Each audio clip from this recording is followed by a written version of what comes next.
এই মুহূর্তে আমার সামনে যারা বসে আছেন সবাই চেয়ারম্যান। সবাই কি চেয়ারম্যান? মাশাআল্লাহ। চেয়ারে যারা বসে তারাই তো চেয়ারম্যান, চেয়ারের মানুষ।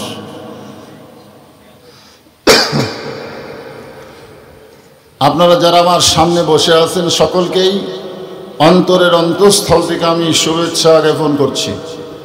সম্মানিত মা বোনেরা, যারা পর্দার অন্তরালে বসে বসে আলোচনা শুনতেছেন তাদেরকেও শ্রদ্ধা জ্ঞাপন করে এই মুহূর্তে জানতে চাচ্ছি সকলে কেমন আছেন। যে আল্লাহ শারীরিক সুস্থতা দান করে মানসিক প্রশান্তি দান করে আজকের এই জান্নাতের বাগানে কবুল করলেন, আমরা সে আল্লাহর উপরে খুশি না বেজার? তাহলে জবান খুলে সমস্বরে সকলে বলবো রব্বানা লাকাল হামদ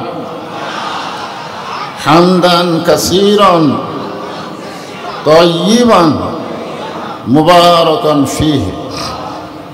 আমরা প্রশংসা করলাম কার? এমন একজন আল্লাহর, যে আল্লাহ দয়া করে রহম করে আমাদেরকে মুসলমানের ঘরে মুসলমান হিসাবে কবুল করেছেন। আল্লাহ ইচ্ছা করলে আমাদেরকে হিন্দুর ঘরেও পাঠাবার পারতেন। এই 2-3 দিন আগে এক হিন্দুর আমি জিজ্ঞাসা করলাম, তোমরা যে প্রতিমা দেবীকে এত সম্মান করলা, নমস্কার করলা, এ করলা সে করলা, আবার তোমরা তাকে পানিতে গিয়া চুবড়াইয়া লাগতায় লাগতায় ভাঙে ফেলে দিলে, কারণ কি? বলে আমাদের ধর্ম এইরকমই তাদের ধর্ম। আল্লাহ ইচ্ছা করলে আমাদের হিন্দুর ঘরে, বৌদ্ধর ঘরে, খ্রিস্টানদের ঘরে পাঠাবার পারতেন। কি কোন পারতেন কি পারতেন না? আল্লাহ সেই সকল ঘরে না পাঠায়া সরাসরি দুনিয়ার জীবনে মুসলমানের ঘরে আল্লাহ আমাদের কবুল করেছেন। এ কারণে খুশি না বেজার? তাহলে জবান খুলে আরেকবার বলি আলহামদুলিল্লাহ।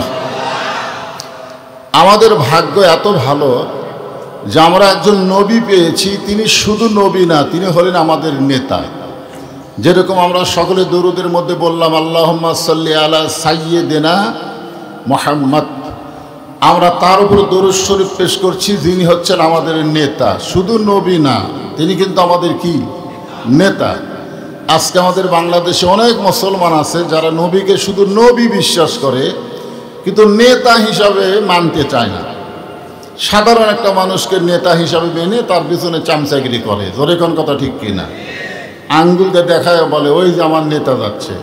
আমার নেতার চরিত্র ফুলের মতন পবিত্র, নামাজ পড়ে না এক ওয়াক্ত। এইরকম নেতা মুসলমানের হতে পারে না। মুসলমানের নেতা একজনই, যিনি হচ্ছেন আমাদের নবী। ধরে বলেন সাল্লাল্লাহু আলাইহি সাল্লাম। যেই নবী হাসরের ময়দানে জান্নাতে প্রবেশ করবে না যতক্ষণ পর্যন্ত আমরা জান্নাতে না প্রবেশ করব। যেই নবী লাইলাতুল মেরাজে আল্লাহর জান্নাতের মধ্যে প্রবেশ করে খালি জান্নাত দেখতেছেন, ফেরেশতা জিবরাইল বলতেছেন হুজুর জান্নাত আপনারে কেমন লাগতেছে? বলে অতীব সুন্দর।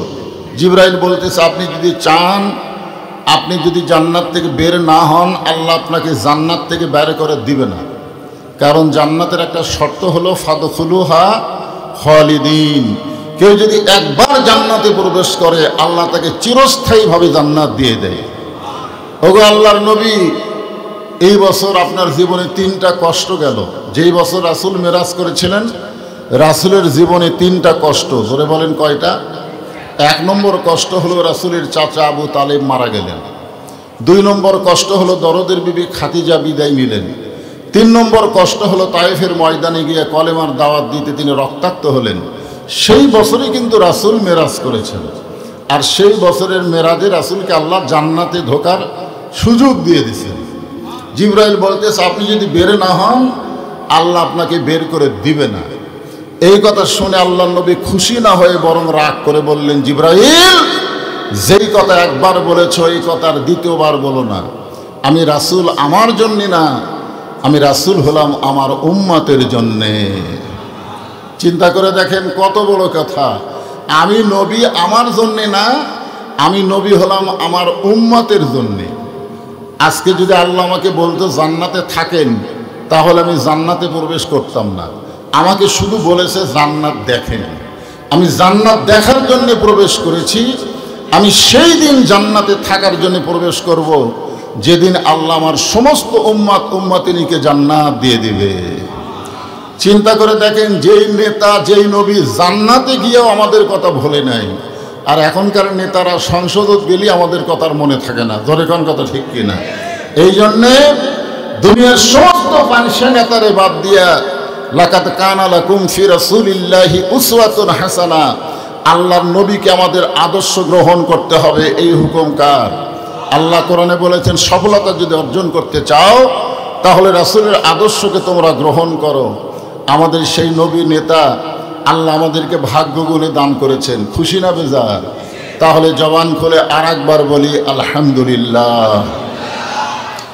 আমরা যে কোরআন থেকে আলোচনা শুনব, এই কোরআনের মধ্যে কোনো সন্দেহ আছে নাকি? কারো কারো মনে হচ্ছে সন্দেহ, মনে হয় আছে। এই কোরআনে কোনো ধোঁকা, এই কোরআনে কোনো গোজামিল। বর্তমান যে সংবিধান আমাদের বাংলাদেশ চলতেছে, এই সংবিধানের মধ্যে সন্দেহ, ধোঁকা, গোজামিল। আর সেই সংবিধানকে কতকগুলা চামচারা বলতেছে পবিত্র সংবিধান। সংবিধানের বাহিরে কিছু করা যাবে না, সংবিধানের বাহিরে কিছু করা যাবে না, না আল্লাহর কোরআনের বাহিরে কিছু করা যাবে না। মুসলমান যারা হবে, মানুষের তৈরি একটা নাস্তিক ডক্টর কামাল সংবিধান লিখেছে, আর সেই সংবিধান অনুযায়ী বাংলাদেশ চলতে পারে না। মুসলমানের বাংলাদেশ চলবে আল্লাহর কোরআন অনুযায়ী। জোরে বলেন কথা ঠিক কিনা? আল্লাহর কোরআন অনুযায়ী যদি বাংলাদেশকে আমরা চালাতে চাই, যে আলোচনাটা আজকে প্রয়োজন, সে আলোচনাটাই আজকের মাদ্রাসাকে কেন্দ্র করে আলোচনা করব। সকলে একটু মনোযোগ দিয়ে খেয়াল করে শুনবেন। আমি যে আয়াতে কারিমা তেলাওয়াত করেছি, এখানে 4টা বিষয় আছে। জোরে বলেন কয়টা? ইয়া আইয়ুহাল্লাযীনা আমানু, আল্লাহ ঈমানদারকে লক্ষ্য করে বলতেছেন। কোরআনের মধ্যে দেখবেন যখন আল্লাহ ইয়া আইয়ুহান নাস বলেছেন, তখন বুঝবেন আল্লাহ দাওয়াত দিচ্ছেন। আর যখন বলেছে ইয়া আইয়ুহাল্লাযীনা আমানু, তখন বুঝবেন আল্লাহ ওয়াজ করতেছেন। দাওয়াত আর ওয়াজ এক না।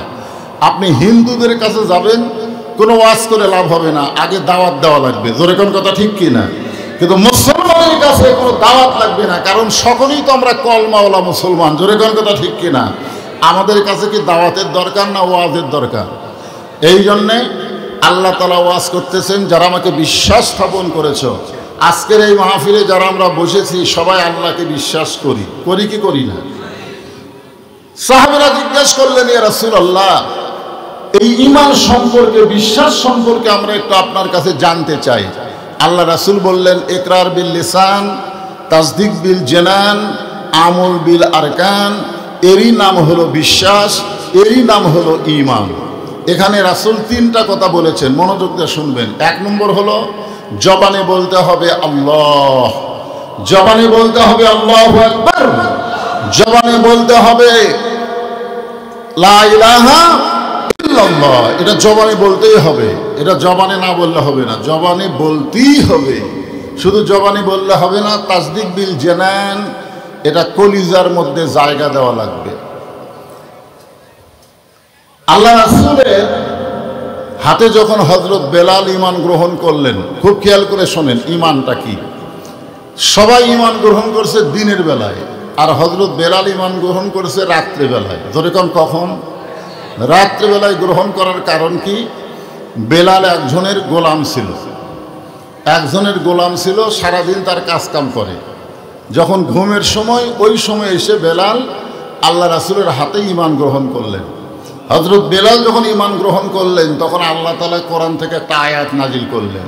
আয়াতটা হলো, ইন্নাল্লাযীনা ক্বালু রব্বুনাল্লাহু সুম্মা ইসতাকামু তাতানাজ্জালু আলাইহিমুল মালাইকা আল্লা তাখাফু ওয়া লা তাহজানু ওয়া আবশিরু বিল জান্নাতিল্লাতী কুনতুম তুআদুন। আল্লাহু আকবার। আল্লাহ পাক জানাই দিলেন, নিশ্চয় যারা বলবে আল্লাহ আমার রব, আল্লাহ আমাদের কি? আলহামদুলিল্লাহি রব্বিল আলামিন। তারপরে রব্বানা লাকাল হামদ, তারপরে সুবহানা রব্বিয়াল আজিম, তারপরে সেজদায় গিয়া সুবহানা রব্বিয়াল আলা। আমরা সব সময় রব রব কিন্তু বলতেইছি, নামাজের মধ্যে আমরা কতবার রব বলি আপনারা খেয়াল করছেন? হ্যাঁ, তো এখন খেয়াল করে দেখেন, নিশ্চয় যারা বলবে আল্লাহ আমার রব, আমরা সবাই আল্লাহকে রব বলে স্বীকার করি, জোরে কোন ঠিক কিনা? এরপর আল্লাহ বলতেছেন সুম্মাস্তাকাম, শুধু রব বলে স্বীকার করলে হবে না, এর প্রতি যারা ইস্তেকাম থাকবে, অটল থাকবে, নানা রকম বিপদ আপদ মুসিবত তাদের উপর আসবে।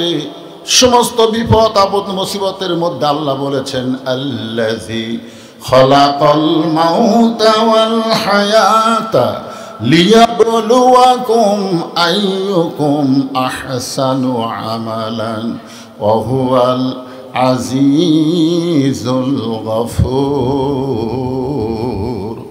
হযরত বেলাল যখন ঈমান গ্রহণ করেছিলেন তখন রোজাও ছিল না, নামাজও ছিল না। রোজাও ছিল না, কি ছিল না?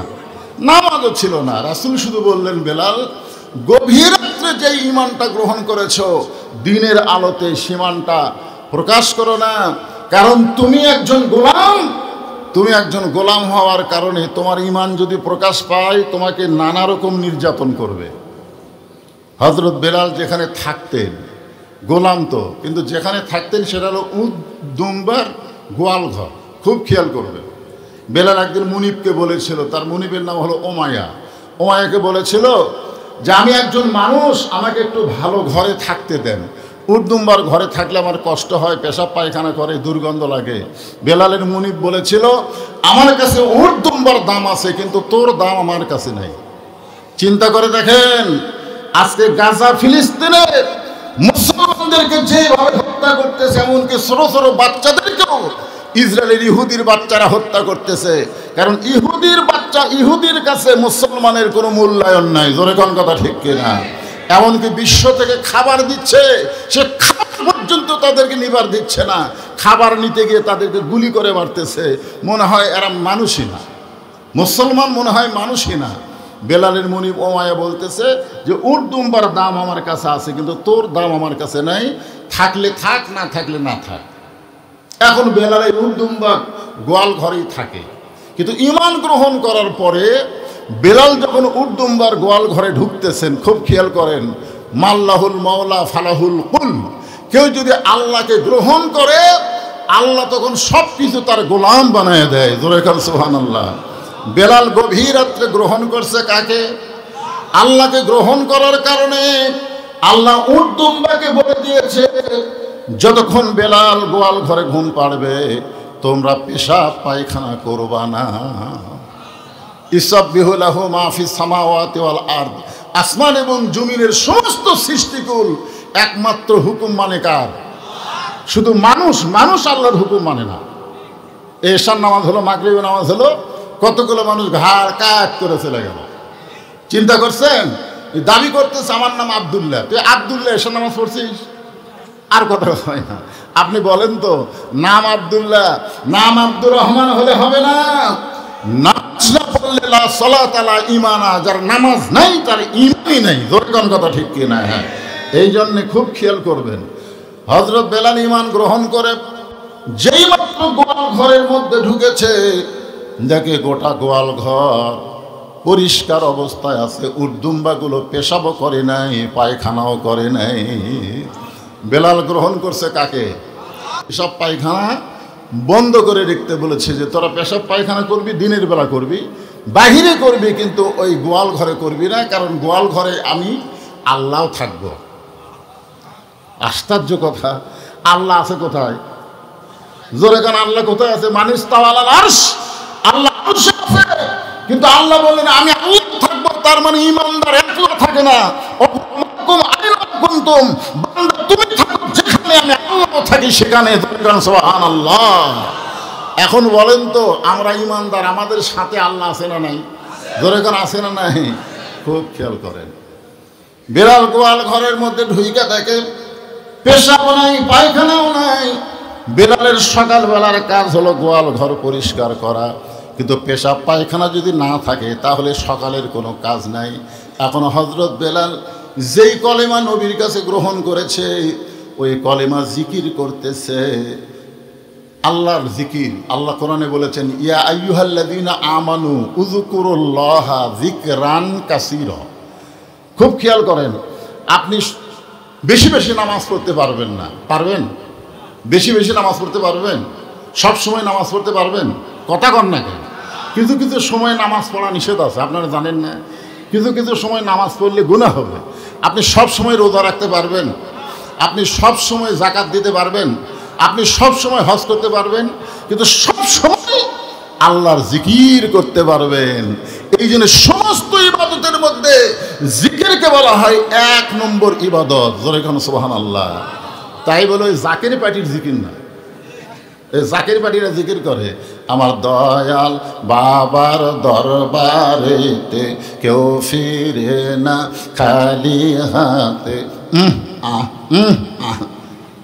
এই জিকির খুব খেয়াল করবেন। হযরত বেলাল কলেমার জিকির করতেছে, আফজালুল জিকির লা ইলাহা ইল্লাল্লাহ। কারণ গোয়াল ঘর অটোমেটিক পরিষ্কার, সকালবেলার কোনো কাজই যখন নাই, এখন একটাই কাজ আল্লাহর জিকির করা। রাসূল বলেছেন প্রকাশ করো না, প্রকাশ করো না। এখন জবানে জিকির না করে মনে মনে আল্লাহর জিকির করতেছেন। জিকির করতে করতে সকাল হয়ে গেছে। কারণ বেলাল আল্লাহর প্রেমে এমনভাবে ডুব দিয়েছে, দুনিয়ার কোনো কিছুর খেয়াল নাই। সকাল হয়ে সূর্য পূর্ব দিকে উদয় হয়ে গেল, পূর্ব দিকে উদয় হয়ে গিয়ে বেলা হয়ে গেছে, কিন্তু গোয়াল ঘরের দরজা খোলে না। অন্য যারা গোলাম ছিল, আরো অন্য গোলাম ছিল, তারা ওমায়ের কাছে নালিশ করলো, মুনিব আপনার বেলাল আলসে হয়ে গেছে, এখন পর্যন্ত দরজা খোলে নাই। এমনি তো মুনিব বেলালকে দেখতে পারে না, আবার বেলালের বিরুদ্ধে অভিযোগ। এমনি তো বেলালকে দেখতে পারে, মনে করেন এমনি তো আলেমদেরকে দেখতে পারে না, আবার আলেমদের বিরুদ্ধে অভিযোগ। আছে না নাই? জোরে করে আছে না নাই? অভিযোগ। জুমার দিনে আলেম সাহেব রাজনীতির ওয়াজ করে, জুমার দিনে আলেম সাহেব সুদের বিরুদ্ধে ওয়াজ করে, জুমার দিনে আলেম সাহেব ঘুষের বিরুদ্ধে ওয়াজ করে। তাহলে আপনারা মসজিদের ইমামকে রাখছেন কি জন্যে? ঘুষ খাও, যা ইচ্ছা তাই করো, বাবা নামাজ পড়ো রে, বাবা নামাজ পড়ো রে। খালি নামাজ আর রোজার ওয়াজ করলে কেউ ব্যাপার হবে না। কেউ হুজুর ভালো ওয়াজ করতে পারে, নামাজের ওয়াজ করছে, রোজার ওয়াজ করছে, কিন্তু নামাজ পড়বার গেলে ইবাদতের পূর্ব শর্ত হলো হালাল খাওয়া। জোরে কোন কথা ঠিক কিনা? আপনার খাদ্য যদি হালাল না হয় তাহলে আপনি নামাজ পড়ে কোনো লাভ আছে? আল্লাহ কয় নামাজের জোরে ফায়সাকাত যাবে দূরে, পাক কোরআনে রয়েছে ঘোষণা। এখন আকাম কুকাম নামাজ রোজা একসাথে বান্দিয়া বোঝা, জাহান্নামে দিয়াছ রওয়ানা। আজও কেন আল্লাহর নামাজ ধরতে পারলা না? দেখবেন অনেক নামাজ পড়ে আবার জমির আল ফেলে, এরকম আছে না নাই? অনেক নামাজি নামাজ পড়ে আবার সুদ খায়, নামাজ পড়ে আবার ঘুষ খায়। আল্লাহ কোরআনে বলেছেন ইন্নাস সালাতা তানহানিল ফাহশাই ওয়াল মুনকার। একমাত্র নামাজে পড়ে মানুষকে যাবতীয় বেহুদা খারাপি কাজ থেকে হেফাজত করতে, বলেন সুবহানাল্লাহ। কিন্তু আমাদের বাংলাদেশে যেই নামাজ হচ্ছে, এইটা মানুষ নামাজ পড়তেছে, কিন্তু নামাজ পড়ার কথা আল্লাহ কোরআনের কোনো জায়গায় বলে নাই। প্রত্যেকটা জায়গায় আল্লাহ বলেছেন আকিমুস সালাত, নামাজ কায়েম করো। নামাজ পড়া আর নামাজ কায়েম করা দুইটা এক না। আমি আপনাদের বুঝাই দিব, একটু ধৈর্য নিয়ে বসে থাকবেন। খেয়াল করেন, বেলালের মুনিব তেমনি বেলালকে দেখতে পারে না। আবার এরকম রিপোর্ট দিছে, হাতে চামড়ার চাবুক নিয়ে বেলালের যে গোয়াল ঘরের দরজায় সে ডাকতেছে, বেলাল বেলাল, এত বেলা হয়ে গেল, তুই এখনো পর্যন্ত গোয়াল ঘরের দরজা খুলিস না।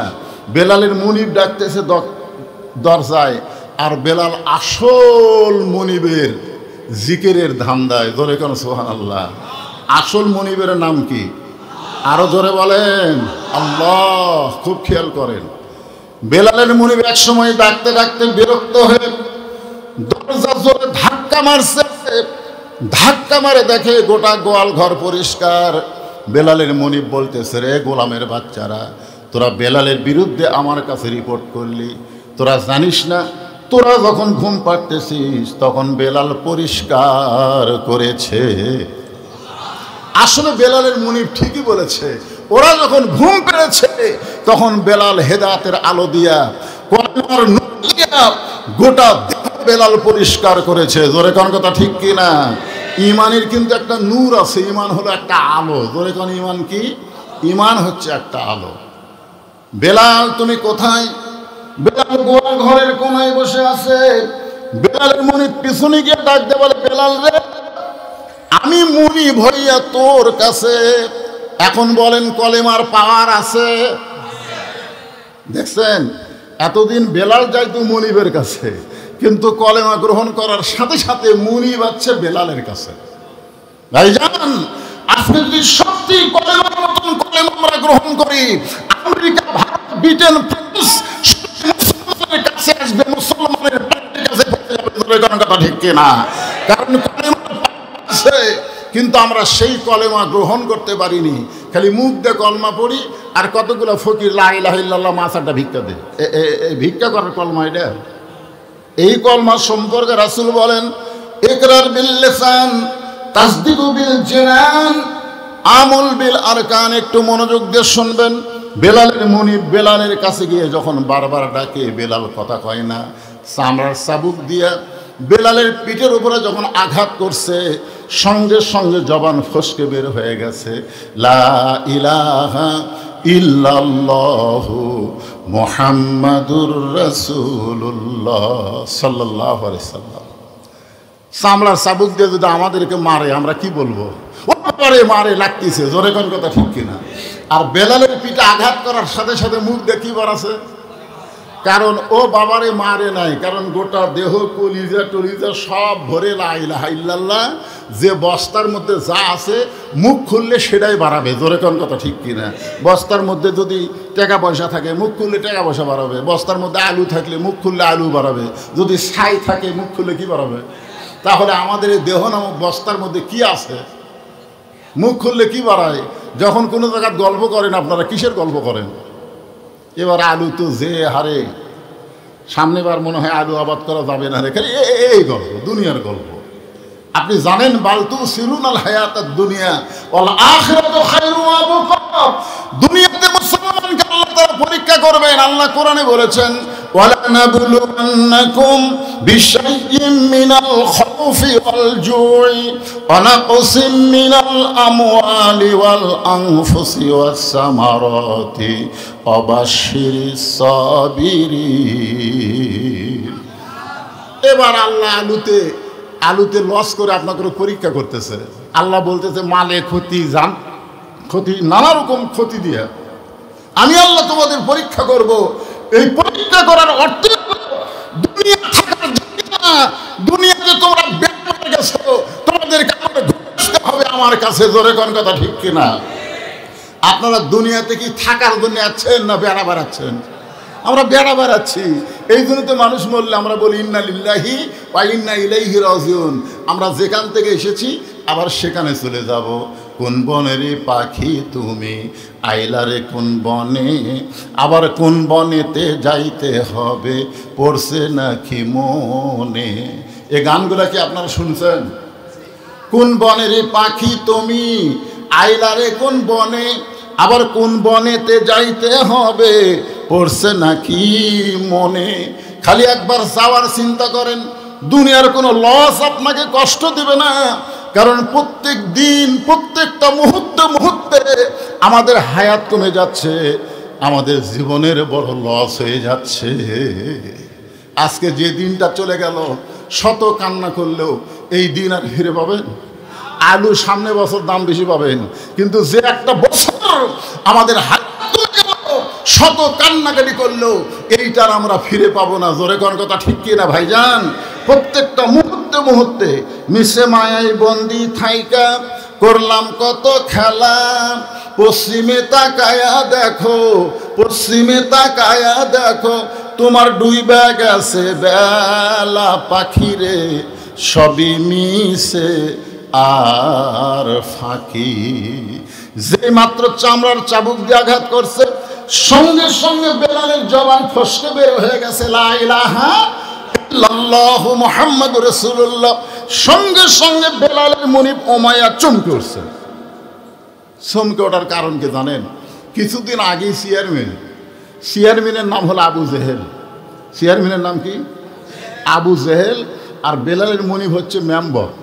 কিছুদিন আগেই মেম্বারগুলোকে ডেকে আবু জেহেল একটা ভাষণ দিছে, এই মেম্বরেরা, তোমাদের যেগুলো গোলাম আছে, তোমরা যে হারে নির্যাতন করতেছ, যদি কোনো সময় আব্দুল্লাহর বেটার কাছে যায়, ওই গোলাম কিন্তু আর গোলাম থাকবে না, ওই গোলাম কিন্তু আমাদের বিরুদ্ধে আল্লাহর সৈন্য হয়ে যাবে। আবু জেহেল কিন্তু সবই জানে, আমাদের নবী যে আল্লাহর নবী এটা কিন্তু আবু জেহেল জানে, কিন্তু মানে না। মানলে তার নেতাগিরি চলবে না। কারণ আবু জেহেল যদি বলে যে আব্দুল্লাহর বেটা আসলে আল্লাহর নবী, তাহলে তার নেতৃত্ব চলবে। এই জন্যেই বলতেছে তোমাদের গোলামগুলোকে তোমরা চেক দিও, কোনো সময় যেন আব্দুল্লাহর এতিম পোলার কাছে না যায়। বেলালের মনিব বলতেছে, বেলাল তুই যে গোপনে আব্দুল্লাহর বেটার কাছে গেলি, তুই ইমান গ্রহণ করে মুসলমান হলি, যদি আমার চেয়ারম্যান নেতাটা জানতে পারে তাহলে মেম্বার থেকে আমার নামটা ক্যান্সেল করে দিবে রে, আমার নামটা ক্যান্সেল করে দিবে। আজকে ডক্টর ইউনূস আমেরিকাত গেল, আমেরিকা কি মন্ত্র দিল, মন্ত্র দেওয়ার পরে এবার দেখেন তো বাংলাদেশের দুর্গা পূজার খবর কি। হ্যাঁ, ভারতের হিন্দুরাও যে ভালো নাই, তার চাইতে বাংলাদেশের হিন্দুরা মনে হয় জামাই আদরে আছে। জোরে কোনো কথা ঠিক না। আমার এলাকার এক আকাশ মহন্ত, তাকে বলে, বাবা তোরা হিন্দু মানুষ, তোদের খবর কি? কয় হুজুর আমরা তো জামাইয়ের আদরে আছি। হায় হায়, মনে হয় 5% হিন্দুদের ভোট পাওয়ার জন্যে মুসলমানেরা পাগল হয়ে গেছে। আরে 5% হিন্দুদের ভোট পাওয়ার জন্যে ওদের দুর্গা পূজায় গিয়া তোমরা কথা ঠিক কিনা?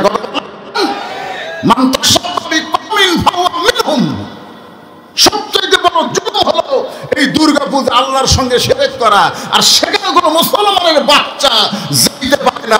কথা ঠিক কিনা?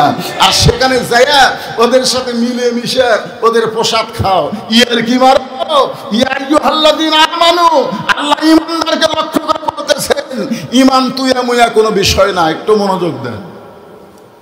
যদি আমার চেয়ারম্যান আবু জেহেল জানতে পারে জানি মেম্বার আমার গোলাম মুসলমান হয়ে গেছে, তাহলে মেম্বার থেকে আমার নামটা ক্যান্সেল করে দিবে। বেলাল, যেটা গভীর রাত্রি গ্রহণ করেছি এটা দিনের আলোতে তুই ভুলে যা, তুই আব্দুল্লাহর এতিম পোলার কলেমাকে তুই ভুলে যা। বেলাল বলতেছে, মনিব দরকার হলে গোটা দুনিয়া ছাড়বো, কিন্তু এক মুহূর্তের জন্যে ঈমান হারা হব না। দরকার হলে গোটা দুনিয়া ছাড়বো। বেলালের জীবনে পড়ে দেখেন, তাকে সারাদিন ধরে মারছে, সারা রাত বুকে পাথর চাপা দিয়ে রাখছে, এরপরেও যখন ঈমান হারা হয় নাই, জিব্বা টেনে বের করে জিব্বার মধ্যে পেরেক মারছে, এরপরেও বেলাল আহাদ আহাদ আল্লাহ আল্লাহ জিকির করেছে। রাসূল বলেছেন, তাসদিক বিল জানান, যে ঈমান গ্রহণ করছো সেইটাকে কলিজার মধ্যে জায়গা দাও, কোনো কিছুর বিনিময়ে ঈমান হারা হলে চলবে না। দরকার হলে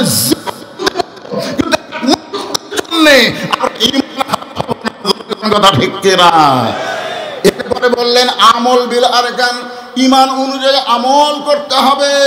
আপনারা বলেন তো, ঈমান অনুযায়ী আমল করতে গেলে যত আমল আল্লাহ আমাদেরকে দিলেন, 1 নম্বর আমলের নাম কি?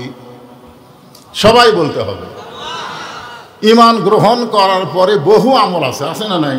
আল্লাহর বহু আমল, কিন্তু তার মধ্যে আবার তো নাম্বার আছে রে ভাই। 1 নম্বর নেক আমল, 1 নম্বর আমল হচ্ছে নামাজ। কেউ যদি নামাজ না পড়ে আর সে যদি বলে আমি ঈমানদার, বুখারী শরীফের হাদিসে বলা হয়েছে, বাইনাল আবদি অল কুফুরি তরকুস সালাত, বান্দা আর কাফেরের মধ্যে পৃথক করার জিনিসটার নামই হলো নামাজ। যেই ব্যক্তি নামাজ পড়বে সে হবে আল্লাহর বান্দা, আর যে নামাজ পড়বে না সে হলো 1জন 2জন কনকান। এটা কি আমার বাপের কথা আমি বলতেছি?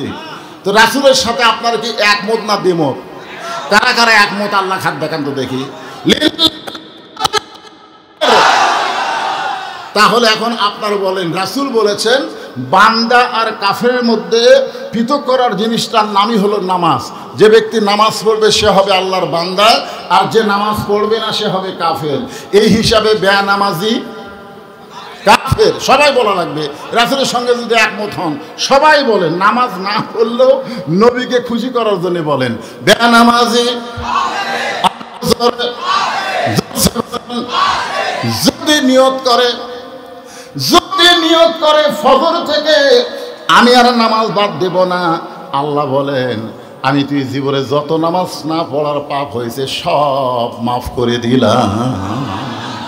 লা তাকনাতু মির রাহমাতিল্লাহ ইন্নাল্লাহা ইয়াগফিরুয যুনুবা জামিয়া ইন্নাহু হুয়াল গাফুরুর রহিম। আল্লাহ বলেছেন আমার রহমত থেকে, আমার দয়া থেকে তোমরা নিরাশ হয় না। তোমরা যত পাপী হও না কেন, তার চাইতে আমার দয়া অনেক বেশি। এতদিন তোমরা নামাজ পড়োনি তো কি হয়েছে? আজকে ফজর থেকে শুরু করে দাও, আমি আল্লাহ তোমাদের মাফ করে দিব। আল্লাহ মাফ করে দিবেন। এই জন্য ভাইজান খুব খেয়াল করবেন, আমল বিল আরকান, ইমানকে রক্ষা করতে গেলে 1 নম্বর আমলের নাম হলো নামাজ। পুরুষ মানুষের জন্য 1 নম্বর আমলের নাম হলো নামাজ, আর নারীদের জন্য 1 নম্বর আমলের নাম হলো পর্দা।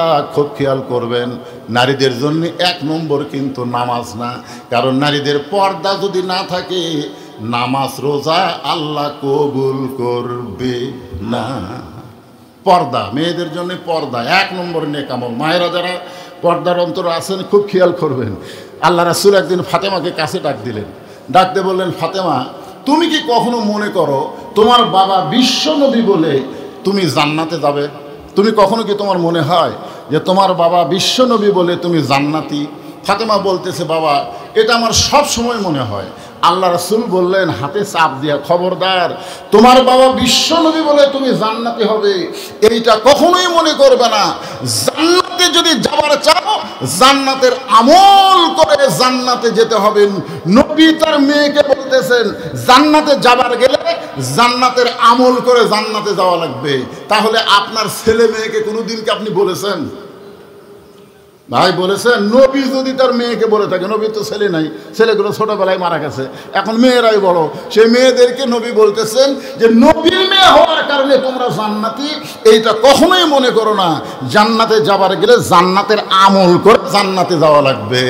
আপনি হাজী সাহেব, আপনার বেটা নামাজ পড়ে না, আপনিও জান্নাতে যাওয়ার পারবেন না। আপনি মাওলানা সাহেব, হুজুর সাহেব, আপনার মেয়ে নামাজ পড়ে না, আপনার বউ নামাজ পড়ে না, আপনিও কখনো জান্নাতে যাওয়ার পারবে না। কারণ কু আনফুসাকুম ওয়া আহলিকুম নার, জাহান্নামের আগুন থেকে যদি বাঁচতে চাও আহাল পরিবার নিয়ে বাঁচতে হবে। আহাল পরিবার নিয়ে যদি বাঁচতে চাই, আল্লাহ বললেন আত্তাকুল্লাহ, ভয় করতে হবে কাকে? ইয়া আইয়ুহাল্লাযীনা আমানু তাকুল্লাহ। ইমানের পরই 2 নম্বর বলা হয়েছে আত্তাকুল্লাহ, আল্লাহর ভয় করতে হবে। ইন্না আকরামাকুম ইনদাল্লাহি আতকাকুম, ওই ব্যক্তি সবচাইতে দামি হয় যার করি যায় আল্লাহর বেশি ভয়। আপনারা মনে করতেছেন যে আমি চেয়ারে বসে ওয়াজ করতেছি, আমি দামি, আর আমরা মাটিতে বসে আছি আমরা কম দামি। না, কখনোই না। বক্তা স্টেজের উপরে বসে থাকলে বক্তা দামি তা না, আর শ্রোতারা মাটিতে পা দিয়ে কাদর মধ্যে বসে আছে তারা কম দামি তা না। আল্লাহর কাছে ওই ব্যক্তি হলো দামি যার কলিজায় আল্লাহর বেশি ভয়। দেখা যাবে হাসরের ময়দানে অনেক বক্তাকে আল্লাহ জাহান্নাম দেবে, অনেক শ্রোতাকে আল্লাহ জান্নাত দিয়ে দেবে। মনে করেন আপনারা সবাই জান্নাতে যাচ্ছেন আর আমি যাচ্ছি জাহান্নামে, আমি জাহান্নামে যাচ্ছি, তখন আপনারা বলবেন আল্লাহ আল্লাহ এটা কি দেখতেছি? এই হুজুরের ওয়াজ শুনে আমরা নামাজ পড়ে ওয়াজ করে, এই হুজুরের ওয়াজ শুনে আমরা আমল করে জান্নাতে যাচ্ছি, হুজুর জাহান্নামে কেন? তখন আল্লাহ বলবেন লিমা তাকুলু মা লা তাফালুন, এই বক্তা ওয়াজ করছে রে, আমল করেনি। এক বাচ্চা এসে হুজুরকে বলে, হুজুর আমার বাড়ি বহুদূর, এই নদী আছে একটা মাঝখানে, এই নদী পাড়ি দিবার গেলে ব্রিজ ঘুরে আপনার মাদ্রাসায় আসতে হয়। ব্রিজ অনেক দূর, সেই দিক দিয়ে ঘুরে ঘুরে আপনার মাদ্রাসায় আসতে আমার কষ্ট হয়। হুজুর একটা দোয়া আমাকে দেন তো, যে দোয়া পড়ে আমি নদী পার হওয়ার পারবো। হুজুর কয় খেরি দোয়া দিয়ে কোনোদিন নদী পার হওয়া যায়? তো বলছে কেলাতে কেলাতে বলছে বিসমিল্লাহ কয়ে চোখ বন্ধ করবি যা। ওই হুজুরের এই কথা বিশ্বাস করে নদীর কাছে সে বিসমিল্লাহ কয়ে চোখ বন্ধ করে পা ফেলাইছে, পানি শক্ত হয়ে গেছে, নদীর ওই পারে চলে গেছে। প্রত্যেক দিন এইভাবে যায়, এইভাবে আসে। একদিন মা কইছে কে রে, যে হুজুর বিসমিল্লাহ কয়ে নদীর পানি জমা দেয়, তুই নদী নৌকা ছাড়া ব্রিজ ছাড়া পার হোস, সে হুজুরকে একদিন দাওয়াত দিয়ে আমার বাড়ি দিয়ে আইতো, আল্লাহর ওলি। তো একদিন বলতে তো হুজুর আমার মা আপনাকে দাওয়াত দিচ্ছে, তো দাওয়াত পেলে তো হুজুরা খুব খুশি, বুঝলেন না? তো চলো যাই, যাওয়ার সময় নদীর দিকে যাচ্ছে, কই নদী কেন? সব ব্রিজের দিকে যাই। না হুজুর ব্রিজ লাগবে কেন? ব্রিজ লাগবে কেন? নদীটা পার হওয়া যাবে। এই পাগলা, নদীর নৌকা নাই, কিভাবে পার হবি? আসেন না কেন আমার সাথে পার হচ্ছি? ওই বিসমিল্লাহ কয়ে চোখ বন্ধ করছে, ওই পারে গেছে। হুজুর বিসমিল্লাহ কয়ে, বিসমিল্লাহ কয়ে হুজুর যেই পাও দিছে সম্পদ করে ডুবে গেছে। হুজুর আফসোস করে কয়, লিমা তাকুলু মা লা তাফালুন, আমি শুধু তোকে বলেছি রে, কিন্তু আমল করিনি, আর তুই আমল করে আজকে নদী পার হয়ে গেলি। এই জন্য অনেক বক্তারা খালি ওয়াজ করার কারণে আমল না করে তারা জাহান্নামে হবে, অনেক শ্রোতারা আমল করার কারণে আল্লাহ তাদেরকে জান্নাত দিয়ে দিবে। এই জন্য আল্লাহ বলতেছেন আত্তাকুল্লাহ, ভয় করতে হবে কার? আপনারা বলেন তো, আল্লাহর ভয় করতে গেলে, আল্লাহর ভয় করতে গেলে বর্তমান যে সংবিধান দিয়ে বাংলাদেশ চলতেছে, এই সংবিধানে মানুষ আল্লাহর ভয় করবে? দেখেন আপনাদের মসজিদ কত সুন্দর, মাদ্রাসার মসজিদ, মাদ্রাসার মসজিদ কত সুন্দর, তারপরও আমি আমার সাহাবীকে বললাম আমার জুতা নিয়ে মসজিদের মধ্যে দেখো তো বাক্স আছে কিনা, ওই বাক্সের মধ্যে থোক, কারণ নতুন জুতা তো একজন আমাকে উপহার দিয়েছে ১,৫০০ টাকা দাম, এর ২-৪ দিন পাওয়া দিছি, মনের মধ্যে ভয় হচ্ছে নতুন জুতা যদি কেউ নিজের মনে করে লিয়া যায়। দেখছেন আল্লাহর ঘরের মধ্যে ঢুকতেছি, তাও আমি চোরের ভয় করে ঢুকতেছি, আমার নামাজ কবুল হবে না তো, কারণ আল্লাহর ভয় চোরের ভয় একই কলিজার মধ্যে যদি রয় তার কোনোদিন নামাজ কবুল হয় না। যদি শুধুমাত্র আল্লাহর ভয়, অন্য কারো ভয় না থাকে, তার নামাজ কবুল হয়। বর্তমানে বাংলাদেশে আমরা কিন্তু মসজিদের মধ্যেও ঢুকতেছি, মনের মধ্যে চোরেরও ভয় আছে। জোরে কোন আছে, কথা কন না কেন ভাই? এখানে আল্লাহ বলতেছেন আত্তাকুল্লাহ, শুধুমাত্র আল্লাহর ভয় করতে গেলে মানুষের তৈরি আইন দিয়ে আল্লাহর ভয় হবে না। আল্লাহর ভয় যখন কলিজার মধ্যে আসবে, তখন আল্লাহর কোরআনে রাষ্ট্র, কোরআনের সমাজ কায়েম হওয়া লাগবে। কোরআনের সমাজ, কোরআনের রাষ্ট্র কায়েম হলে কেমন ভয়, আমি আপনাদের একটা সাধারণ দৃষ্টান্ত দিচ্ছি, একটু মনোযোগ দিয়ে শোনেন। বাংলাদেশের মতন ৯৬টা দেশের খলিফা, আমাদের বাংলাদেশের মতন ৯৬টা দেশ, জোরে বলেন কয়টা? একটা দুটা না, ৯৬টা। ৯৬টা দেশের খলিফা হযরত ওমর মসজিদের মেম্বারে দাঁড়িয়ে খুতবা দিচ্ছেন। আল্লাহর ভয় আত্তাকুল্লাহ কারে কয় বোঝানোর জন্য বলতেছে, একটু খেয়াল করেন। মসজিদের মেম্বারে দাঁড়িয়ে খুতবা দিচ্ছেন, মাঝখান থেকে একজন সাহাবী দাঁড়িয়ে বলতেছে, ইয়া আমিরুল মুমিনিন, আপনার খুতবা আমরা শুনবো না, আপনার খুতবা আমরা শুনবো না। চিন্তা করে দেখেন, আল্লাহর ভয়, জোরে বলেন কারো ভয়? খালি আপনাকে আগেকার এমপি স্বপন একটা মাহফিলে এরকম বক্তব্য শুরু করছে, এমন বক্তব্য শুরু করেছে, শেষ পর্যন্ত হাসিনাকে হজরত কছে। মাঝখান থেকে একজন লোক, আমরা এখানে হুজুরের ওয়াজ শুনবার আছি, আপনার ভাষণ শুনবার আসিনি, খালি এই কথা বলা মাত্রই ওয়াক যায় ধরে ওয়াক পুলিশের হাতত দিয়েছে, থানাত মারিয়া ন্যাংরা করে দিয়েছে। দেখছেন, সামান্য ৩ থানার এক এমপি, সেই বেটা ভাষণ দিচ্ছে, তার ভাষণে কেউ লোকমা দিলে তাক ধরে মারে। আর বাংলাদেশের মতন ৯৬টা দেশের খলিফা খুতবা দিচ্ছেন, ভাষণ দিচ্ছেন, মাঝখান থেকে একজন দাঁড়িয়ে বলতেছে, ইয়া আমিরুল মুমিনিন, আপনার খুতবা আমরা শুনবো না। ওমর ফারুক খুতবা বন্ধ করে বললেন, আমার খুতবা না শোনার কারণ? বলে না শোনার কারণ হলো আমাদেরকে খাটো পাঞ্জাবি দিয়ে আপনি লম্বা জুব্বা পরে খুতবা দিচ্ছেন, আমাদেরকে খাটো পাঞ্জাবি দিয়ে আপনি লম্বা জুব্বা পরে খুতবা দিচ্ছেন। যতক্ষণ এই লম্বা জুব্বার কাহিনী না বলবেন, ততক্ষণ আপনার কোনো খুতবা আমরা শুনব না। কিরে, বাংলাদেশের মতন ৯৬টা দেশের খলিফা, তাই একটু লম্বা জুব্বা গাওয়ার দেশে, তাও দেখা লাগবে? এর নাম হলো আত্তাকুল্লাহ। ওমরের চোখ দিয়ে দর দর করে পানি পড়তেছে।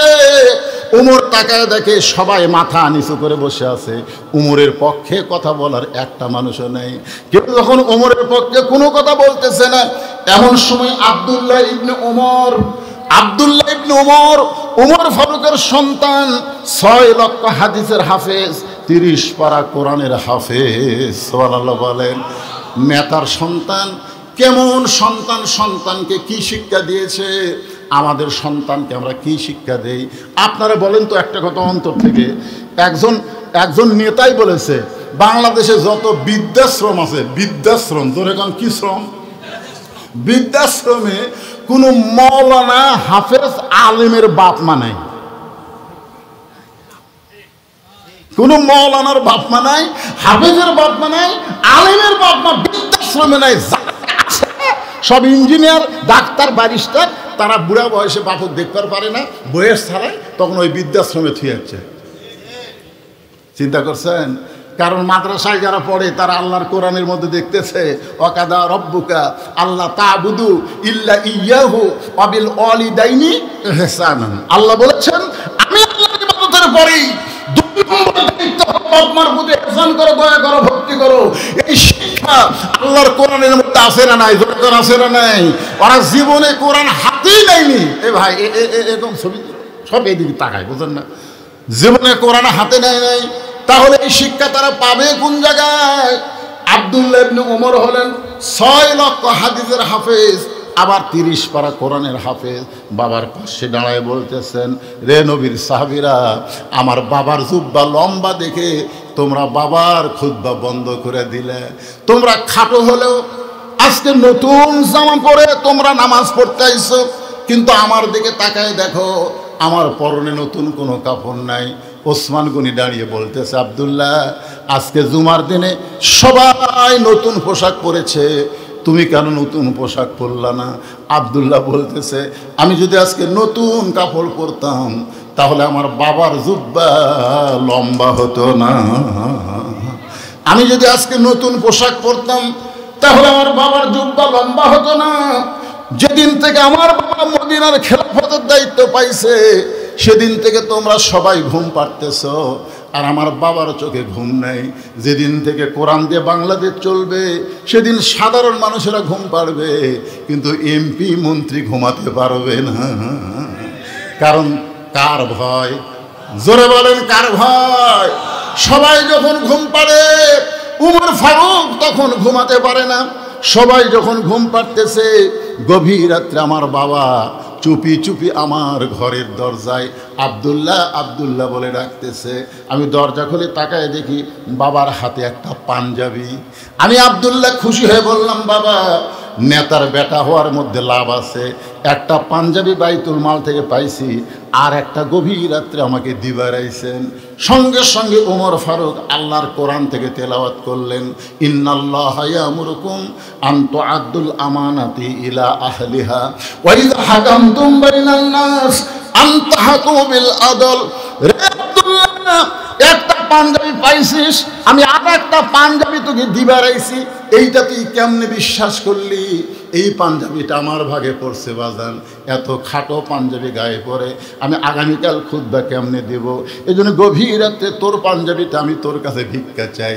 তুই যদি আমার এই পাঞ্জাবিটা দান করে দিস, তোর পাঞ্জাবি আমার পাঞ্জাবি মিলে আমি একটা জুব্বা বানাবার চাই। আব্দুল্লাহ বলে, গভীর রাতে আমার পাঞ্জাবি আমার বাবাকে দান করে দিলাম। বাবা যখন আমার পাঞ্জাবি নিয়ে রওনা নিল, আমি চুপি চুপি বাবার পিছনে পিছনে রওনা নিলাম। বাবা ঘরের মধ্যে ঢুকে তার পাঞ্জাবি আমার পাঞ্জাবি একত্র করে বাবা লম্বা জুব্বা বানাইছে। সেই জুব্বা পরে বাবা খুতবা দেয়। এখন বলো বাবার খুতবা শোনা যায় কি না যায়? সমস্ত সাহাবীরা চিৎকার করে বলে, আত্তাকুল্লাহ আত্তাকুল্লাহ আত্তাকুল্লাহ। আমার ভয় যখন কলিজার মধ্যে থাকবে, মুসলমানেরা এমন নেতা দেখতে পাবে। কার ভয়? হিসাব দেওয়ার ভয় আছে না নাই? জোরেখান আছে না নাই? কি করতেছেন? রায় করছে দৈনিক যদি 10 লাখ করে টাকা ওই খায়, টাকাই যদি গিলা খায়, তাও 250 বছর লাগবে ওর টাকা ফুরাতে। 250 বছর। প্রতিদিন 10 লাখ টাকা ইনকাম করে খাবি, ভাত খাবি না, টাকাই খাবি। 10 লাখ করে টাকা প্রতিদিন খালে 250 বছর লাগবে। ওই এত টাকা বাংলাদেশ থেকে বিদেশে পাচার করছে। আপনারা মনে করছেন বাংলাদেশ গরিব দেশ? আর ভালোই তো, আর 2 কান্দে 2 মোহরি লিখিতেছেন ডায়েরি। সবাই বলেন, 2 কান্দে 2 মোহরি লিখিতেছেন ডায়েরি। দলিল দেখে রায় দিবে, টাকা পয়সার নাই কারবার। আসেন আমার মুক্তার, আসেন আমার ব্যারিস্টার। শেষ বিচার, জোরে কোন বিচার? শেষ বিচারের হাইকোর্টেতে তিনি আমায় করবেন পার। আমরা পাপী, তিনি জামিনদার। কিরামান কাতিবিনা ইয়ালামুনা মা তাফআলুন।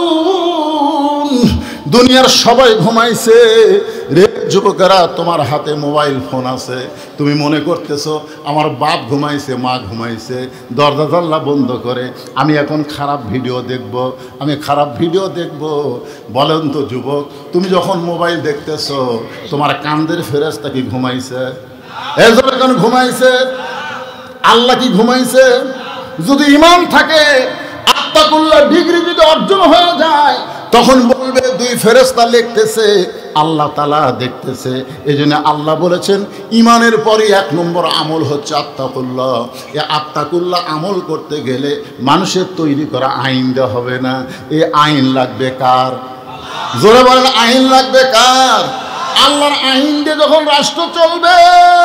গভীর রাত্রে হযরত ওমর আল্লাহর আইনে ঘুরতেছে, মানুষগুলো সুখে আছে রে কষ্ট আছে। হঠাৎ হযরত ওমর দেখতে পায় তাঁবুর মধ্যে কি যেন পাক করতেছে, আর 2টা বাচ্চা খালি মা মা বলে কাঁদতেছে। মা খাবার দাও মা, বড় ক্ষুধা লাগছে। মা বলতেছে বাবা গোস্ত সিদ্ধ হলেই তোমাদের খাবার দেব, গোস্ত সিদ্ধ হলেই তোমাদের খাবার দেব। ওমর ফারুক আল্লাহর ভয় চিন্তা করে, যদি দুম্বার গোস্ত হয় বড় জোর 8 ঘন্টা লাগবে, উটের গোস্ত হলো বড় জোর 1 ঘন্টা লাগবে। কিন্তু এত গভীর রাত হয়ে গেল, এখন পর্যন্ত গোস্ত সিদ্ধ হয় না। এই মায়ের কলিজাতে কোনো দয়া নেই। ওমর ফারুক আল্লাহর ভয়ে তাঁবুর কাছে গিয়ে বললেন, মা তোমার 2টা বাচ্চা ক্ষুধার জ্বালায় কান্দে, এখন পর্যন্ত তোমার গোস্ত সিদ্ধ হয় না। মেয়েটা বলতেছে, পথিক কে গো পথিক, এই গভীর রাত্রে তুমি আমার খবর নিচ্ছ? বর্তমানে আমি যেই বিপদে আছি আল্লাহ আমার খবর নিচ্ছে না।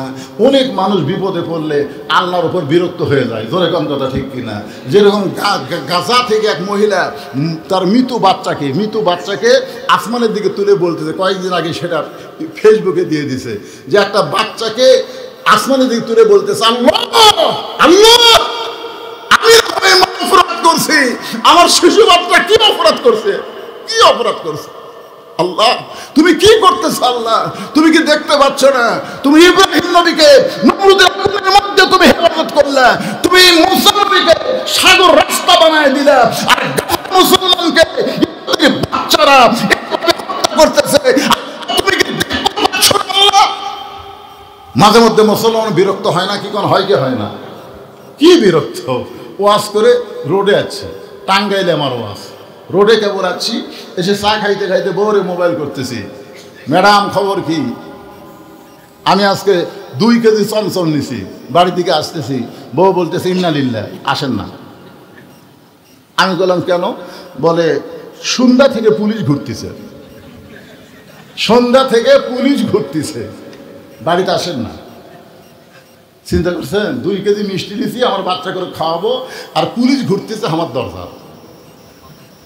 কপালত থাবাতে করলাম চোর না ডাকাত রে, আমার দরজা পুলিশ ঘরে। আমি শ্বশুরক মোবাইল করলাম, সালাম দেবল, আব্বা আমি একটু আজকে রাত্রে আপনার বাসার যাবার চাই। আমার শ্বশুর বললো কেন বাবা? আমি বললাম আমার বাড়ির দরজা পুলিশ ঘুরতেছে। শ্বশুর বলতেছে আলহামদুলিল্লাহ আসো না, কারণ তুমি আসার খবর শুনলে আমার বাসাতে আসবে। বন্ধু বান্ধব যত আছিল সবাইকে বললাম, বলে ভাই বর্তমান যে পরিস্থিতি হাসিনা চালাচ্ছে, এই মুহূর্তে তো জাকাত দেওয়া যাবে না। চিন্তা করছেন, রাতের বেলা আলুর বাগুড়ের মধ্যে কম্বল বিছায় ঘুম পারছি, আর বলছি আল্লাহ এই বিপদ থেকে বাঁচবো কবে? আল্লাহ এই বিপদ থেকে আমরা বাঁচবো কবে? ঘুরতেছে, পুলিশ খুঁজতেছে, কথা ঠিক কথা। মাঝে মধ্যে মানুষ বিরক্ত হয় আল্লাহর উপর। মেয়েটা আল্লাহর উপর বিরক্ত হয়ে বলতেছে, পথিক তুমি গভীর রাত্রে আমার খোঁজ নিচ্ছ, আল্লাহ আমার খোঁজ নিচ্ছে না। ওমর ফারুক বললেন, মা আল্লাহর উপর বিরক্ত হওয়ার কারণ কি? মেয়েটা বলতেছে আমার বাড়ি হলো ইয়ামিন দেশে, আমার বাড়ি হলো ইয়ামিন দেশে। আমি হযরত উমরের কাছে আমার 2টা এতিম বাচ্চাকে নিয়ে এসেছিলাম, কিন্তু বিকেল বেলায় এত মানুষের ভিড়, আমি উমরের দরবারে যাইতে পারি নাই। আমি নিয়ত করেছি আগামীকাল সকালবেলা উমরের দরবারে যাব। আগামীকাল সকালবেলা উমরের দরবারে যাব, আমার দুঃখের কথা বলবো, কারণ আমি শুনেছি মদিনার উমর অত্যন্ত ভালো মানুষ। কিন্তু সকালবেলা যাব, এখন মদিনার মরুভূমিতে তাঁবু টাঙ্গায়া আমার দুইটা বাচ্চাকে বুকের মধ্যে নিয়ে আমি আদর করতে করতে ঘুমাবার চাই। কিন্তু আমার দুইটা বাচ্চার পেটে এত খিদা লাগছে যে খিদার কারণে বারবার শুধু খাবার চাই। আমার দুইটা বাচ্চা বারবার যখন খাবার চায়, আমি শুধু তাদের সান্ত্বনা দেওয়ার জন্যে পাতিলের মধ্যে পানি আর পাথর দিয়া নিচে আগুন জ্বলাইয়া বলতেছি, বাবা গোস্ত সিদ্ধ হলেই তোমাদের খাবার দেব, সিদ্ধ হলেই তোমাদের খাবার দেব। আমি মনে করেছিলাম আমার এই সান্ত্বনার কথা শুনতে শুনতে আমার বাচ্চা দুইটা ঘুমায় যাবে, আমার বাচ্চা দুইটা ঘুমায় যাবে। কিন্তু এদের পেটে এত খিদা লাগছে, এদের চোখের মধ্যে ঘুম ধরতেছে না, আর বারবার শুধু কাঁদতেছে খাওয়ার জন্যে। ও পথিক, আমার মনে হয় আমার দুইটা সন্তান সকালবেলা পর্যন্ত আর বাঁচবে না। আমার দুইটা বাচ্চা যদি মরে যায়, হাসরের ময়দানে আমি উমরকে ছাড়ব না। যেই মাত্র কইছে আমার বাচ্চা দুইটা যদি মারা যায়, হাসরের ময়দানে উমরকে ছাড়বো না, আত্তাকুল্লাহ, আল্লাহর ভয় কারে কয়? উমর ফারুক বললেন, মা তুমি একটু ধৈর্য ধরো, মা তুমি পাথরের আগুন না দিয়া তুমি তোমার বাচ্চা দুইটাকে একটু আদর করে একটু ধৈর্য ধরো মা। আল্লাহর ভয়ে এক দৌড়ে বাইতুল মালের দরজায় ডাক দিলেন, আসলাম দরজা খুলে দাও, আসলাম দরজা খুলে দাও। আসলাম দরজা খুলে দিলে ওমর ফারুক বললেন, সবচাইতে খাবার বড় বস্তাটা আমার মাথায় উঠে দাও। আসলাম বলে, আমির আল মুমিনিন, আপনি হলেন আমির, আমি হলাম চাকর, বলেন কোথায় বস্তা নিয়ে যাওয়া লাগবে? আত্তাকুল্লাহ, আল্লাহর ভয়। ওমর বলতেছে, আসলাম রে, একজনের পাপের বোঝা আর একজন মাথায় নেয় না, দেড়টার বস্তা আমার মাথায় উঠে দে। অকুলিল আমরি মিনকুমকে মানতে গিয়া আসলাম ওমর ফারুকের মাথায় 18 বস্তা উঠায় দিলেন। ওমর ফারুক বস্তা নিয়ে যখন দৌড় মারতেছে, পিছন দিক থেকে আসলাম ডাক দে বলে, আমির আল মুমিনিন, এত জোরে দৌড় মারলে আপনি পড়ে যাবেন, আপনার কষ্ট হবে। ওমর ফারুক বলে, পড়ে যাওয়ার কষ্ট সহ্য হবে, কিন্তু জাহান্নামের আগুনে পোড়ার কষ্ট আমি সহ্য করতে পারবো না। আত্তাকুল্লাহ হাক্কা তুকাতিহি, আল্লাহ এত জোরে দৌড় মারলেন, তারপর পাশে গিয়ে বললেন, মারে তোমার দুইটা সন্তান কি জীবিত আছে? মেয়েটা বলতেছে এখনো জীবিত আছে। তাহলে তাড়াতাড়ি রুটি আর হালুয়া তৈরি করো। রুটি আর হালুয়া তৈরি করে ওমর ফারুকের হাতে যখন দেয়, ওমর ফারুক দুইটা বাচ্চাকে কোলের উপরে নিয়ে أرأيت الذي يكذب بالدين فذلك الذي يدعو اليتيم ولا يحض على طعام المسكين। রুটি ছেড়া হালুয়া মুখের মধ্যে দিয়ে দুইটা বাচ্চার গালে সবাই খায়, আর বাচ্চা দুইটা খায় আর ফেল ফেল করে তাকায় থাকে। কে গো পথিক, এই গভীর রাত্রে বাবার দরদ নিয়া তুমি আমাদের কেমন আদর করতেছো? ওমর ফারুক কান্দের বলে, আল্লাহ এই অধমকে জাহান্নামের আগুন থেকে তুমি হেফাজত করো, এই অধমকে জাহান্নামের আগুন থেকে হেফাজত করো। মেয়েটা বলতেছে, পথিক ভালো মানুষের গল্প শুনেছি, কিন্তু মানুষ এত ভালো হয় জীবনে কোনোদিন দেখিনি, শুনিনি। আজকে উমর যদি মদিনার খলিফা না হইয়া তুমি যদি মদিনার খলিফা হইতা, তাহলে আল্লাহ মদিনাকে আল্লাহর জান্নাত বানায়া দিত।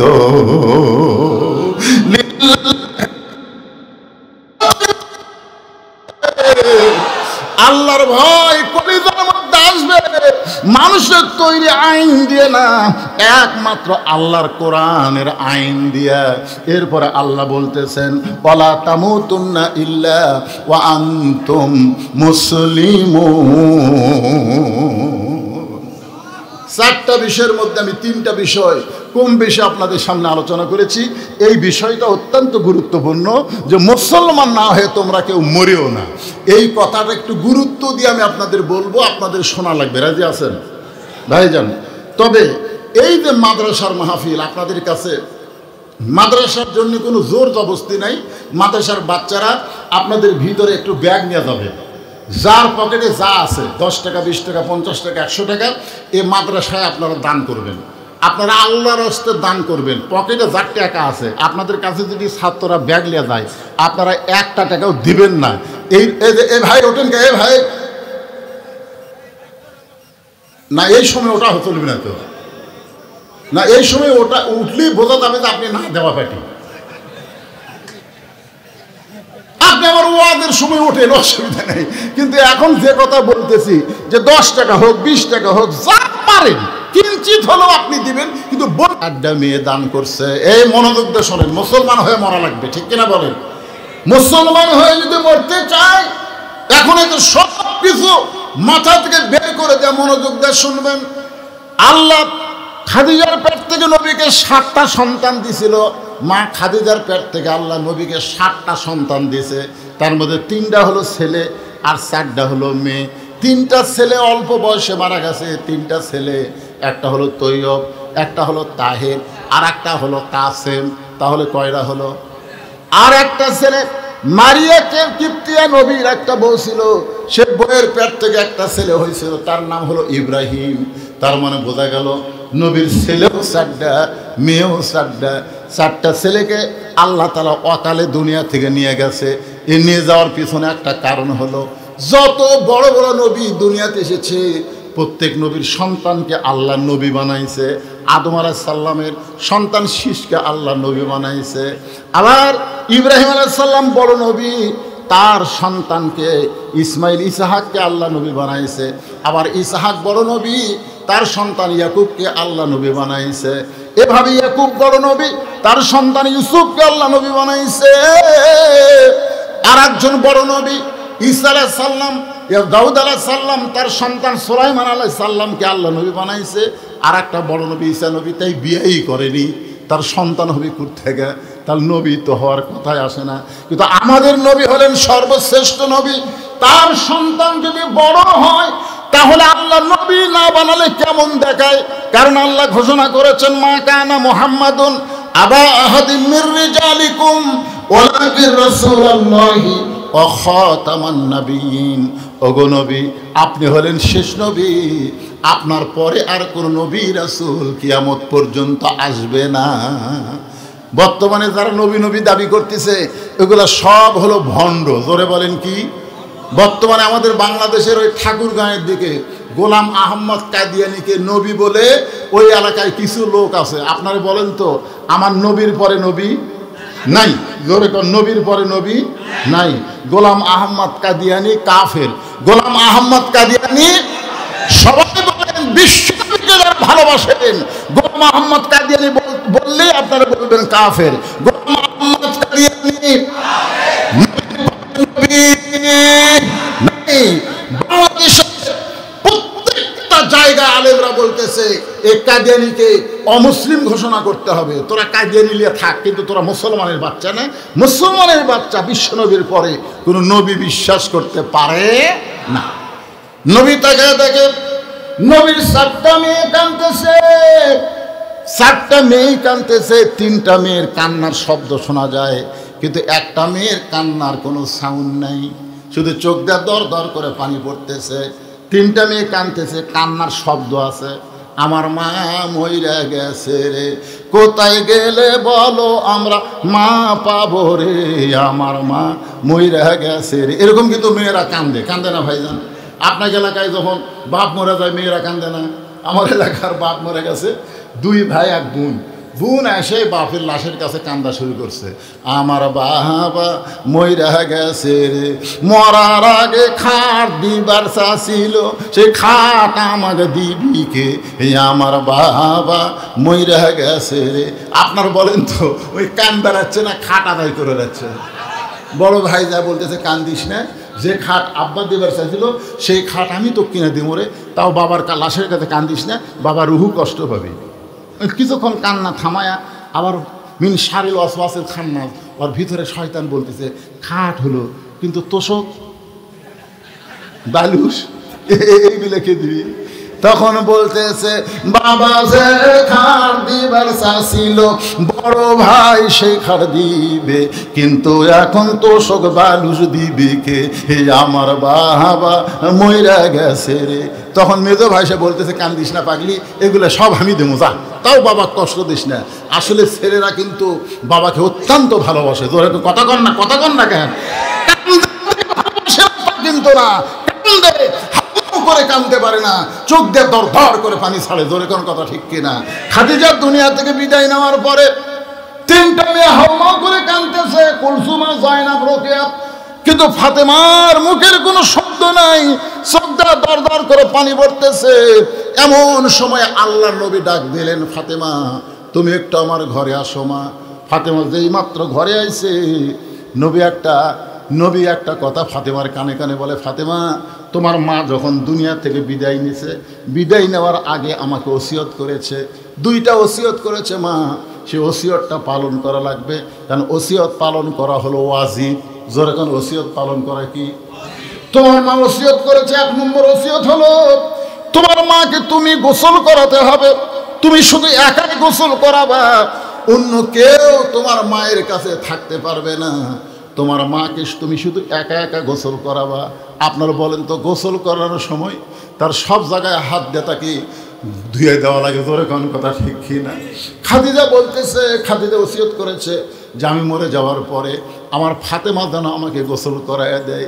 রাসূল বললেন, খাদিজা তোমার আরও তিনটা মেয়ে আছে, তুমি তিনটা মেয়ের কথা না বলে তুমি ফাতেমার কথা কেন বলতেছ? খাদিজা বলতেছ, আল্লাহর নবী আপনাকে আমি বলতেছি আল্লাহর শপথ করে, কুলসুমা যখন আমার পেটে ছিল, আমার পেটের ওজন বেড়ে গেছিল, আমার পেট বড় হয়েছিল। রোকেয়া যখন আমার পেটে ছিল, আমার পেট বড় হয়েছিল, ওজন পেটের মধ্যে বেড়ে গেল। যখন জয়নাব আমার পেটে ছিল, আমার পেট বড় হয়েছে, ওজন বেড়ে গেছে। এই তিনটা মেয়ে যখন জন্ম নিয়েছে, আমি প্রসব বেদনা বুঝতে পেরেছি, কিন্তু আল্লাহর শপথ করে বলতেছি, ওই ফাতেমা যখন আমার পেটে আসলো, আমার পেট বড় হয়, কিন্তু আমার পেটের মধ্যে কোনো ওজন হয় নাই। আর ফাতেমা যখন দুনিয়াতে আসলো, আমার কোনো প্রসব ব্যথা হয় নাই। আমি তাকাই দিকে, ফাতেমা তার দুইটা হাত দিয়ে তার ইজ্জতটা ঢেকে দুনিয়াতে জন্ম নিয়েছে। ওগো আল্লাহর নবী, ওই ফাতেমা যেন আমাকে একাই গোসল করায় দেয়। দুই নম্বর ওসিয়ত হলো ফাতেমা যেন আমাকে একাই কাফনের কাপড় পরায় দেয়, অন্য কেউ যেন ফাতেমার সঙ্গে অংশগ্রহণ না করে। রাসূল বললেন, ফাতেমা তোমার মাকে তুমি গোসল করায় দাও।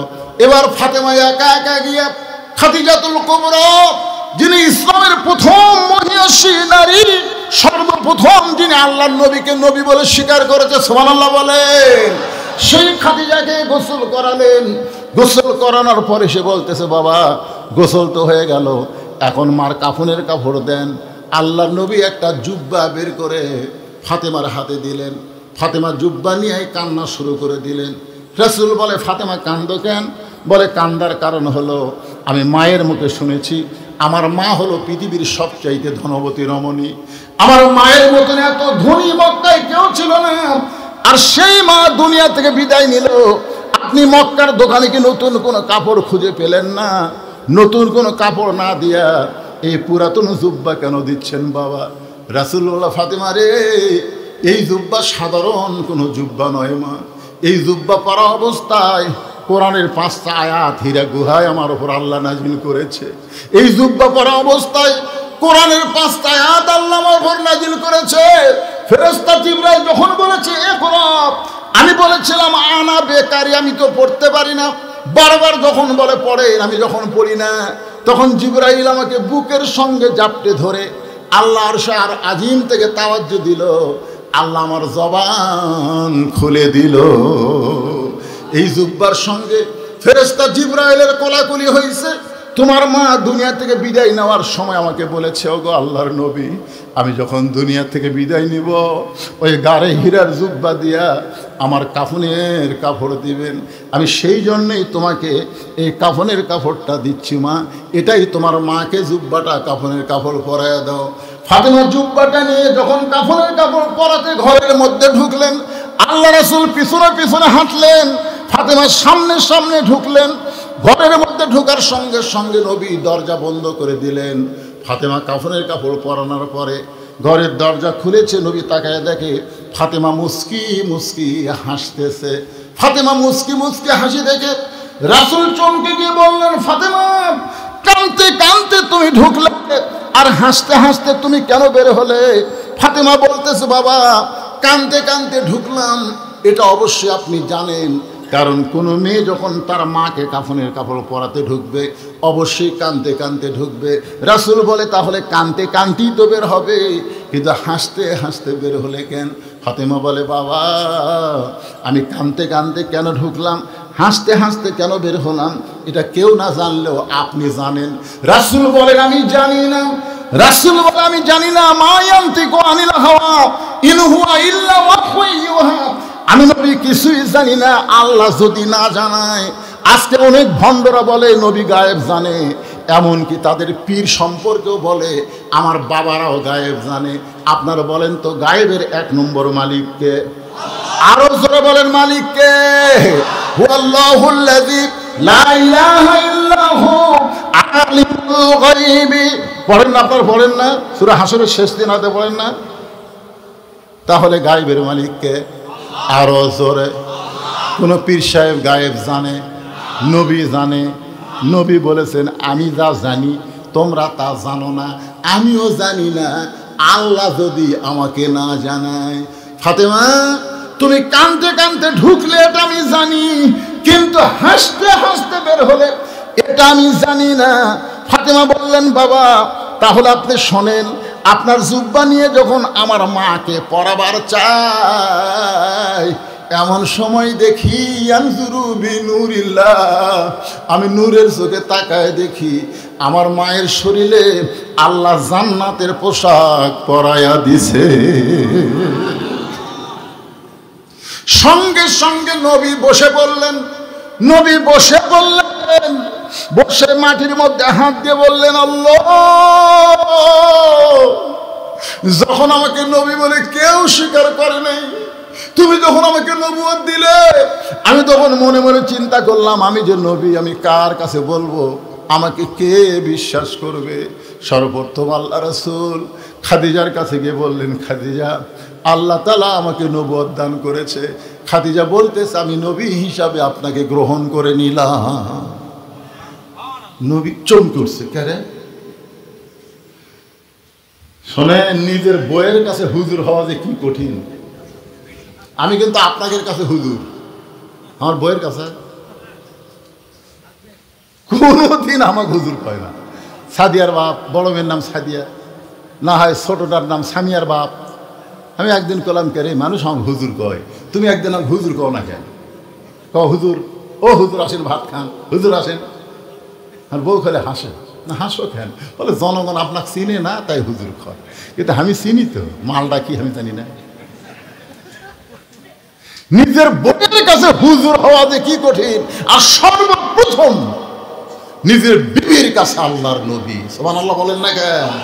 ভাইজান, যাত্রার পথে ঘুরতেছে, যাত্রার পথে ঘুরতেছে, যাত্রা লেতা লেতা করতেছে। ওই কেমন নেতার বইয়ের কাছে জানতো। আমি তিনটা কথা বলি, অনেক মাহফিলে বলেছি, মৌলবীর বাড়িতে কোনোদিন মিলাদ হয় না, দেখবেন। ডাক্তারের বউ কোনোদিন সিজদা করে না, আর পীরের বউ কোনোদিন মুরিদ হয় না। আপনার খেয়াল করে দেখবেন, মৌলানারা জানি মিলাদ একটা পড়ায়, কিন্তু পায়ে দেখা পড়ায়, কিন্তু নিজের বাড়ি যারা ডাক্তার তারা জানে সিজার করা বাচ্চা হলে মায়েরও ক্ষতি, মায়েরও ক্ষতি, বাচ্চারও ক্ষতি। এই জন্যে যারা বড় ডাক্তার তাদের বউ নর্মালে বাচ্চা নেয়, সিজার করে বাচ্চা নেয় না। কারণ সিজার করে বাচ্চা নিলে বাচ্চা অষ্টাউর হয়, অষ্টাউর। বললেন না, জন্ম হওয়ার 2 দিন আগে যে পেট কাটছে, পেট কেটে থাকলে পেটের মধ্যে ঘুমিয়ে পারতেছে। ডাক্তাররা কয়, ক্যারে এত তো নর্মালি 2 দিন পরেই জন্ম নিত, কিন্তু আমরা টাকার লোভ পেট কাটছি, এত ঘুমি ভাঙ্গেনি। তখন 4-5 জন ডাক্তার বসে কয়, কী করা হয়? ওই পেটের মধ্যে বার করে একটা ঘুরে নিতে হয়। তখন ঘুম ভাঙে না বলে পেটের মধ্যে বার করে একটা ঘুরানি দেয়, ওই ঘুরানির মাথার ঢাকি খায় কান্দা ওঠে। এই কান্দা ওঠার কারণেই ওই এখন মোবাইল ছাড়া ভাত খায় না, মোবাইল ছাড়ার কান্না থামে না। জোরে কর কথা ঠিক করে।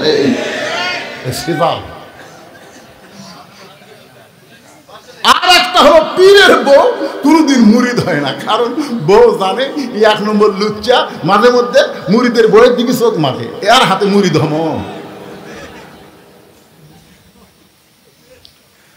কিন্তু সর্বপ্রথম যিনি নবীকে নবী বলে স্বীকার করেছে তিনি হলেন নবীর বিবি খাদিজা। রাসূল বললেন, ফাতেমা, আমার খাদিজা পরিপূর্ণ মুসলমান হয়ে দুনিয়া থেকে বিদায় নিয়েছে।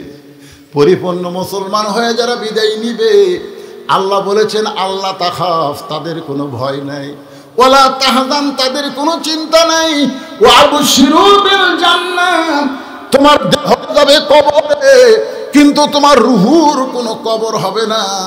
ও মুসলমান, তোমার রুহু যাবে ইল্লিন নামক জান্নাতের বাগানে।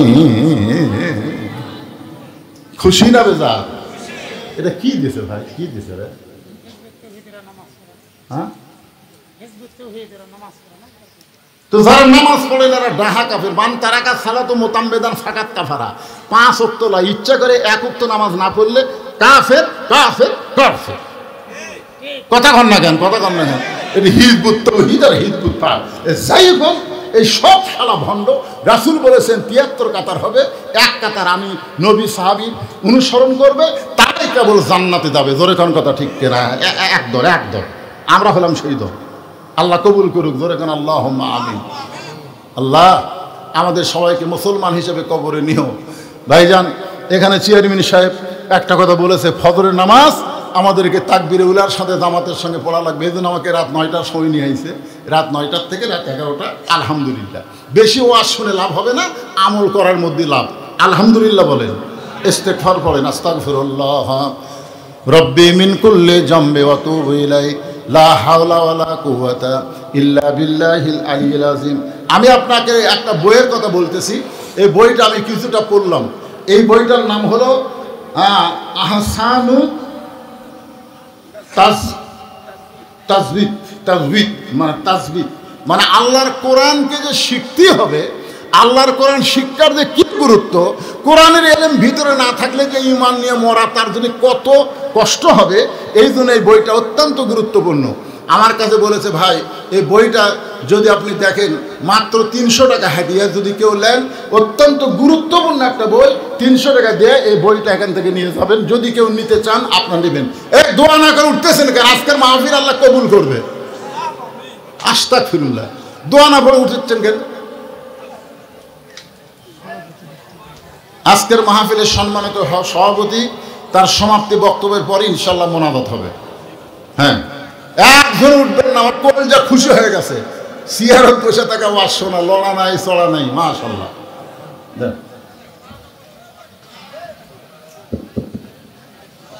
মাশাআল্লাহ, মাহফিলের শেষ